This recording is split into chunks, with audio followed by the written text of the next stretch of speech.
আসসালামু আলাইকুম দর্শক, স্বাগত জানাচ্ছি আমার দেশ ডেইজ ইভেন্টে। সাথে আছে আমি আরমান মুজাহিদ। শুরুতেই সংবাদ শিরোনাম। সংস্কারের নামে ধোঁয়াশা সৃষ্টি করা যাবে না বলছেন রিজভী। নির্বাচন নিয়ে তাড়াহুড়ো করলে নতুন বাংলাদেশ দুঃস্বপ্নে পরিণত হবে। পোষ্য কোটা বাতিলের দাবিতে উত্তাল জাহাঙ্গীরনগর বিশ্ববিদ্যালয়। পাকিস্তানের সেনাপ্রধানকে চিঠি ইমরান খানের। 1 ঘন্টায় শেষ ভারত পাকিস্তান ম্যাচের টিকিট। এবার বিস্তারিত। সংস্কারের নামে জনগণের চোখে ধোঁয়াশা সৃষ্টি করা যাবে না বলে মন্তব্য করেছেন বিএনপির সিনিয়র যুগ্ম মহাসচিব অ্যাডভোকেট রুহুল কবির রিজভী। তিনি আরও বলেছেন, বিএনপির পক্ষ থেকে বারবার বলা হচ্ছে আপনারা সংস্কার করলে করুন, কিন্তু সংস্কারের নামে গণতন্ত্রকে মজবুত শক্তিশালী করতে জনগণের ক্ষমতা সেটি ফিরিয়ে দেওয়ার ব্যবস্থা করুন। দুপুরে মানিকগঞ্জ জেলা বিএনপির নবগঠিত আহ্বায়ক কমিটি বিএনপির প্রতিষ্ঠাতা জিয়াউর রহমানের মাজারে পুষ্পার্ঘ্য অর্পণ শেষে সাংবাদিকদের সঙ্গে আলাপকালে তিনি কথা বলেন। নির্বাচন নিয়ে তাড়াহুড়ো করলে নতুন বাংলাদেশ দুঃস্বপ্নে পরিণত হবে বলছে গণতান্ত্রিক জোট।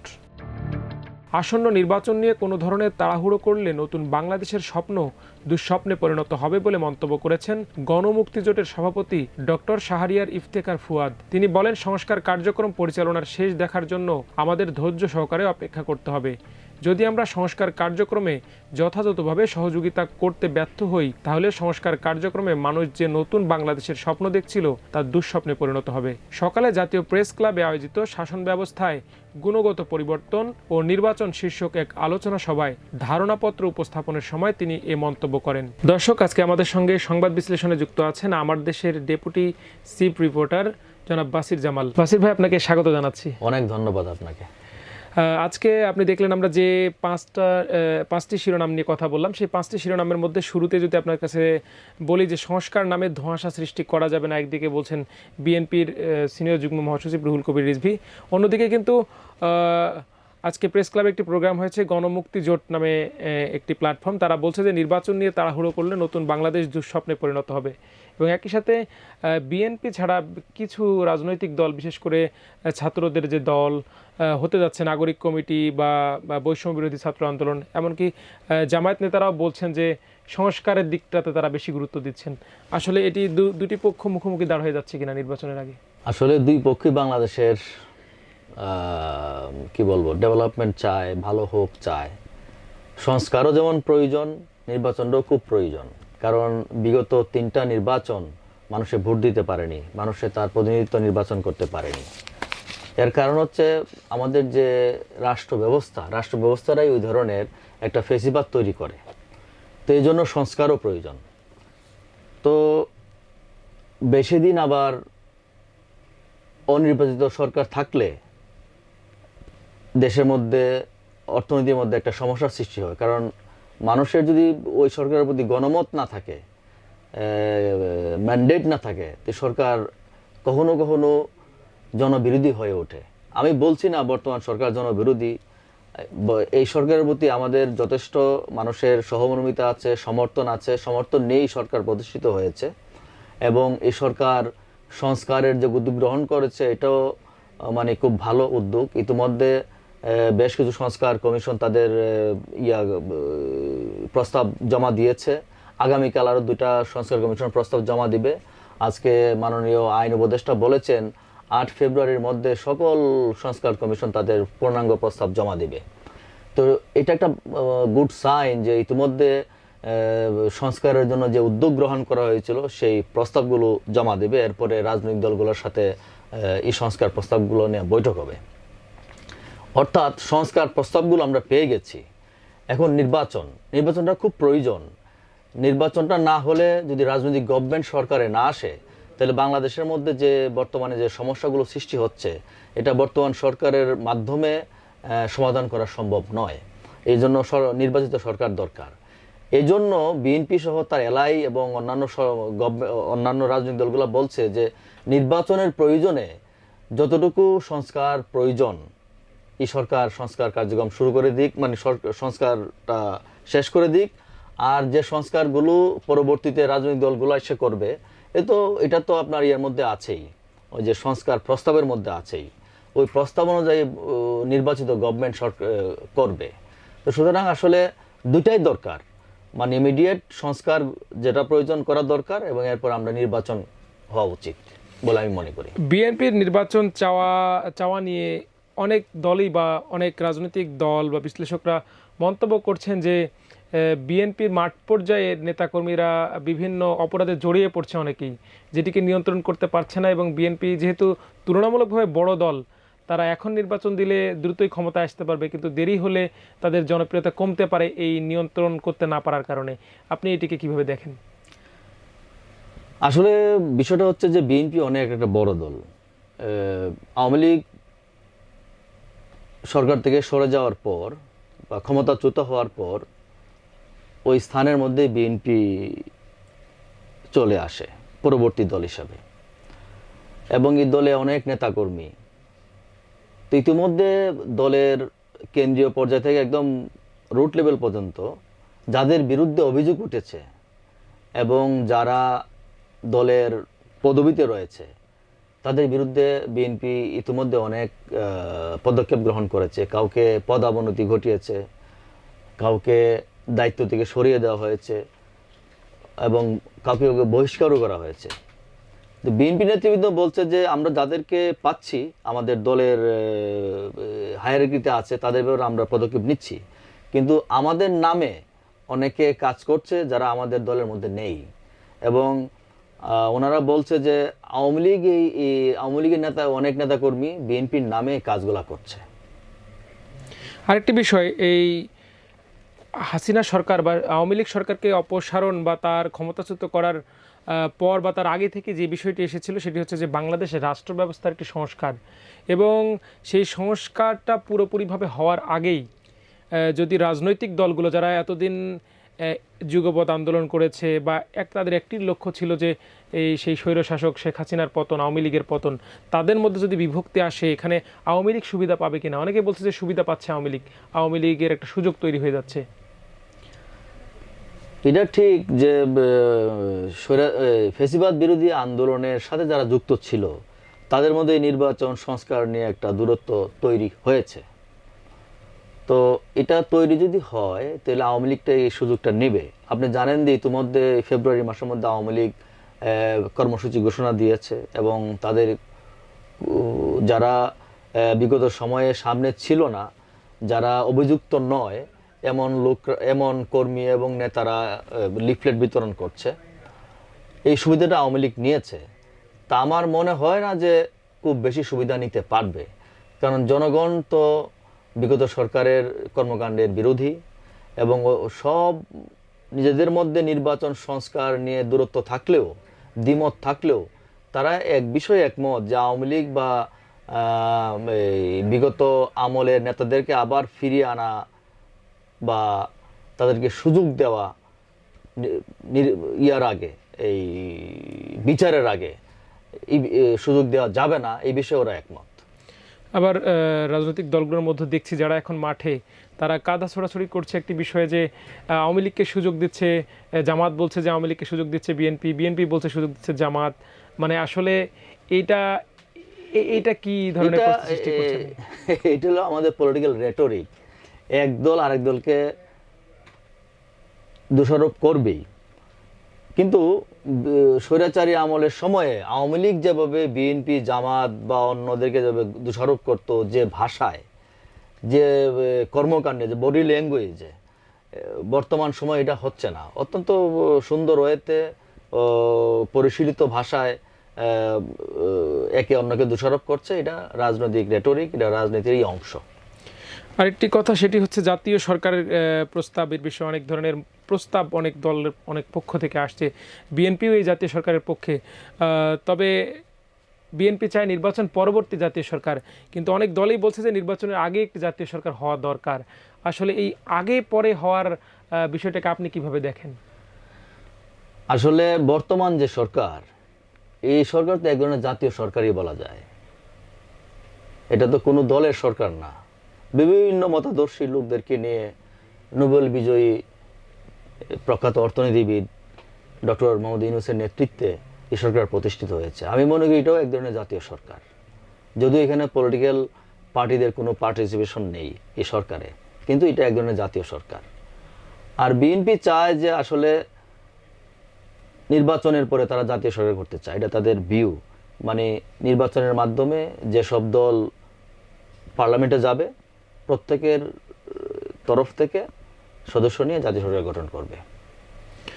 আর একটি বিষয় আপনার কাছে জানতে চাবো, সেটি হচ্ছে এই যে নতুন বাংলাদেশ আন্দোলনটি হয়েছে বৈষম্য বিরোধী আন্দোলন থেকেই, এখনও আমরা দেখছি বিভিন্ন জায়গায় বৈষম্য নিয়ে কথা হচ্ছে। যে কোটা সংস্কার আন্দোলন থেকে এই নতুন বাংলাদেশ আজকে এই পর্যন্ত এসেছে, সেই কোটা এখনও বিভিন্ন জায়গায় বহাল। আজকে আমরা দেখলাম সারা দিনেই প্রায় দুপুর থেকেই জাহাঙ্গীরনগর বিশ্ববিদ্যালয়ে পোষ্য কোটা নিয়ে শিক্ষার্থীরা আন্দোলন করছে। সেটা যদি আপনার কাছে জানতে চাই যে এখনও এই পোষ্য কোটা নিয়ে একদিকে শিক্ষার্থীরা দাবি করছে পোষ্য কোটা বাতিলের দাবিতে, অন্যদিকে যারা কর্মকর্তা কর্মচারী রয়েছেন তারা আবার চাচ্ছে পুনর্বহালের জন্য। আসলে এই কোটাটাকে আপনি কীভাবে দেখেন, কোটা ব্যবস্থাটাকে? দীর্ঘদিন ধরে পোষ্য কোটা পেয়ে আসছে বা যারা ইউনিভার্সিটিতে কর্মকর্তা কর্মচারী বা শিক্ষক তাদের সন্তানাদি এখানে পড়বে, এটা ব্রিটিশ আমল থেকেই হয়ে আসছে। তো আমার মনে হয় না যে এখন এই পোষ্য কোটার কোনো প্রয়োজন আছে। হ্যাঁ, কারণ এখন যারা কর্মকর্তা কর্মচারী তারাও তো অনেক সুযোগ সুবিধা পায়। আমাদের গ্রাম থেকে যারা আসছে তারা বঞ্চিত হচ্ছে, যার বাবা কৃষক, যার বাবা ছোট একটা পরিসরে কাজ করে, মেধাবী।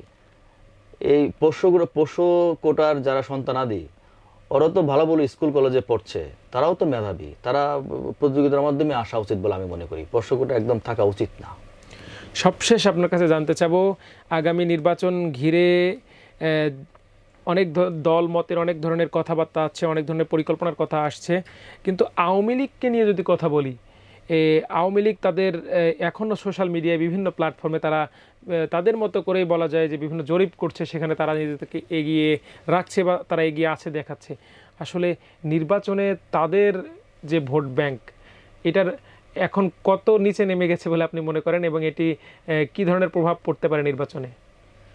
না, এটা সময় বলে দেবে। তাদের তো একটা ভোট ব্যাংক আছেই। এখন আমরা শুনছি যে বিগত সময়ে ভোটার লিস্টে তারা প্রায় অনেক 2 কোটির মতো ফলস ভোটার ঢুকিয়েছে। ইতিমধ্যে নির্বাচন কমিশন এই ভোটার তালিকা হালনাগাদ করার একটা এটা বোধহয় গতকালকে শেষ হয়ে গেছে। তো এখানেও কিছু ঝামেলা গেছে। তো আমার মনে হয় যে এগুলো দেখবে যে ফলস ভোটার আছে কি না, এবং নতুন ভোটার যারা আছে তাদেরকে ভোটার লিস্টে অন্তর্ভুক্ত করা। বলছে যে ইতিমধ্যে 50 লাখ নতুন ভোটার হওয়ার জন্য আবেদন করেছে। এগুলা হলে আমার মনে হয় যে আওয়ামী লীগের প্রভাব থাকবে না আগামী নির্বাচন। এবং একটা বিষয় তো থাকেই যে আওয়ামী লীগ জুলাই অভ্যুত্থানে বা জুলাইয়ে যা করেছে 24 জুলাই, তারপরেও একবারে যারা আওয়ামী লীগের খুব বেশি সুবিধাভোগী তারা ছাড়া সমর্থক পর্যায়ে বা কর্মী পর্যায়ে যারা আসলে অনেকেই আছে যারা এই পরিস্থিতি চাননি, এই একটা বড় অংশ তো আওয়ামী লীগকে সাপোর্ট করার কথা না। আওয়ামী লীগের যারা রিয়েল আওয়ামী লীগের, আমরা বলি টিপিক্যাল আওয়ামী লীগের, ওরাও তো আওয়ামী লীগের বিগত কর্মকাণ্ডগুলোকে সমর্থন দেয়নি।